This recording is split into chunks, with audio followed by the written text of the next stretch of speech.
Здраво и добро дојавте уште едно видео, каде што во ова видео ќе збориме за сперматогенеза. Значи самиот термин е само објаснлив како се генерира, како се создава сперма.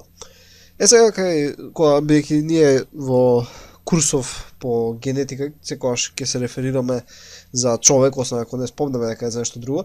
Значи ова сега ќе разгледаме како се формираат, нели, машки полови клетки кај човек. Така.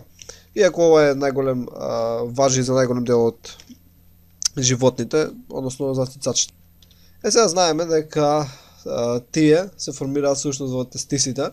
Значи ќе нацртаме тука тестисите и сега ќе направам како еден вид напречен пресек, значи вака ќе биде. Каде што тестисите, кај машкото ги има две, тие се наоѓаат во дели се опколени со скротумот.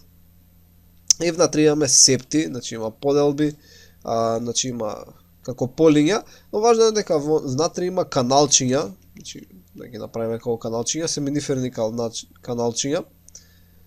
И тие каналчиња, во нив се создава спермалните клетки, и тие понатаму нели излегуваат и образуваат епидидимис, и тоа епидидимисот е пак структура која е изградена од каналчиња, кои на крај нели се поврзуваат со уретрата. Сега има овдека на пример клетки кои сега не се важни, кои се наречени лейдигови клетки, значи лейдигови ови клетки кои продуцираат тестостерон, но ние ќе се задржиме на клетки кои ги градат овие каналчиња. Значи вака, ние ќе се задржиме на клетки кои ги градат овие каналчиња. Сега ако би зумирале, би виделе дека ако ова е вака каналчето, така има лумен, значи празнина, и околу всушност е обкружено со еден слој на мазна мускулатура. И овдека имаме клетки, сега вака ќе направиме, значи ова е една клетка и таа клетка си има јадро, така, значи сите клетки си имаат јадро, освен еритроцитите. Мислам, и еритроцитите имаат јадро, ама после го губат. Кај некои животни се уште имаат јадро, например. Мислам и кога се зрели еритроцити имаат јадро, но едноставно кај луѓето немаат. Но тоа е веќе бегање од темата. Сега, овие клетки кои го обкружуваат овој канал се наречени сертолиеви клетки.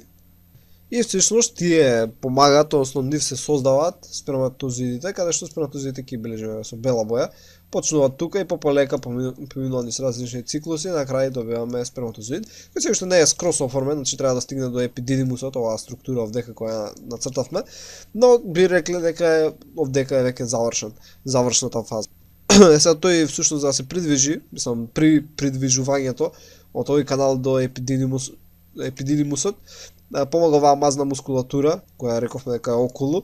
Таа всушност врши еден вид перисталтични движења, слично како перисталтиката на дигестивниот систем.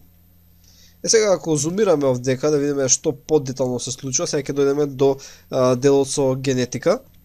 Добро, значи ова е еден вид зумирана слика каде што овие се сертолиевите клетки, значи овдека и тие си имаат јадро, бидејќи се клетки, и сега синтезата всушност се случува помеѓу нив. Само сега наместо да ги цртам овие дека се стиснати една од друга, па пробува да се протне на некој начин сперматозоидот, кој се уште не е сперматозоид низ нив, вака ќе го нацртаме кога да има голем канал.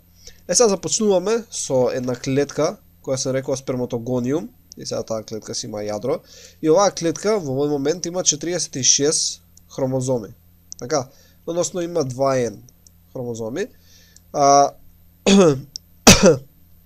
И овдека во овој момент тие се наоѓаат во форма 2C.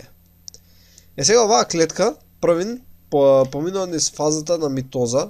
Значи фазата на митоза ќе ја бележиме со МИ, значи митоза, и со тоа всушност ќе се добијат две клетки, каде што една од клетките ќе биде нели со 2N, 2C исто. И таа клетка повторно ќе се врати на почетниот циклус, од која повторно ќе се продуцира нова клетка. И една клетка која сега има исто 2N, 2C, која ќе од сега од нејзе ќе добиеме сперматозоиди. И сега првата бидејќи се нарекува сперматогониум, вторава сега се нарекува примарен сперматоцит. Сега од која ќе заврши таа фаза, всушност они треба да преминат една граница која се вика, не знам, тесна тесна врска, но од кога ќе ја помине, почнува всушност мејоза 1. Значи, од кога ја помине, започнува мејоза 1 и после на крајот од мејоза 1, знаеме дека ќе се добијат две клетки, кои се нарекуваат секундарни, ај со бела да бележиме, секундарни сперматоцити. Сега сперматоцит бејќи една од нив е секундарен сперматоцит, двете се секундарни сперматоцити и сега оние потврдени добро си имаат јадро, но сега се со хромозомски број, значи 1N, но се во фаза на 4C. И нормално имаме две клетки, значи ова е пута 2 ако вака бележиме, но секој од нив е во фаза дека има еден број на хромозоми, односно еден сет на хромозоми, 23 хаплоиден број и 4C дека е дуплирана ДНА. После тоа тие поминуваат низ мејоза 2, значи поминуваат мејоза 2, при што добиваме нешто што веќе наликува на сперматозоиди и добиваме сега 4.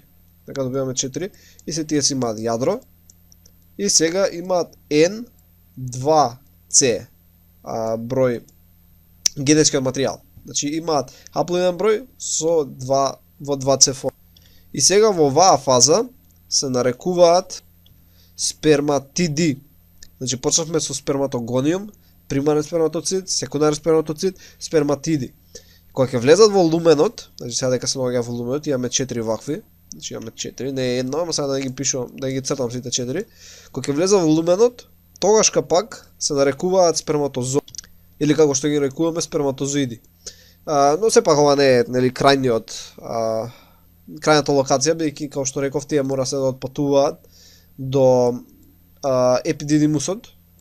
Така, значи патуваат со помош на оваа перисталтика, но и самите пловат, каде што како што е сперматозоидот ќе добија повеќе митохондри, значи ќе добија повеќе митохондри, зашто ќе му треба енергија да продуцира за да може да ја движи опашката флагелумот. И плюс флагелумот му станува подолг, значи добија подолга опашка за да може понатаму нели да оплоди јајцеклетка. И сега како што видовме, почнавме од една клетка која беше, да бележиме ова со зелена боја, значи почнавме од една клетка која беше 2N2C и стигнавме до еден сперматозоид кој што има N број на хромозоми во 2C форма.